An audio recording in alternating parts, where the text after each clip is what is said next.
Hey, my name is Erica and welcome back to the channel, and today I'm going to show you how to fix this. I have a quick fix for you, under 5 minutes, and all you're going to need is a couple of screwdrivers, some rubbing alcohol, and a toothbrush. Oh, and long nose pliers as well.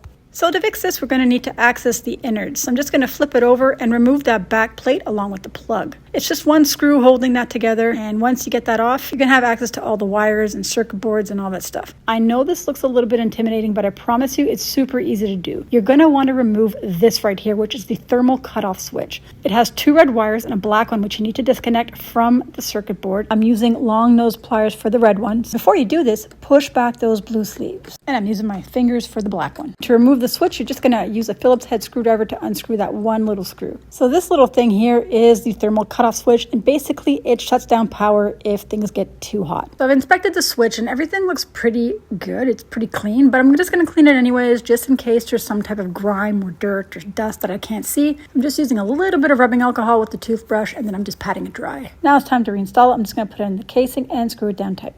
I'm also going to do the same thing to the little tab connectors, just brushing them with some rubbing alcohol just to make sure those are nice and clean.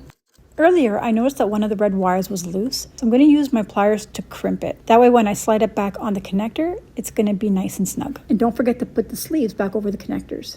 Everything seemed really clean to me. There was no buildup or corrosion on any of the tabs or wires or connectors, so I'm thinking that the reason why I was getting the faulty message was most likely because of the loose wire. I put the bottom cover back on, and now it's time to fire it up.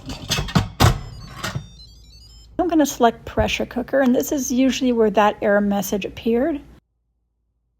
So far so good. Now I'm going to play around with the timer, and I think it's fixed. It's such an incredible feeling being able to fix things. Not only are you saving money, but you're also learning at the same time. Thanks again for watching, and if you know anybody that has issues like this with their Instant Pot, please share the video, like, subscribe, and I'll see you on the next one. Bye.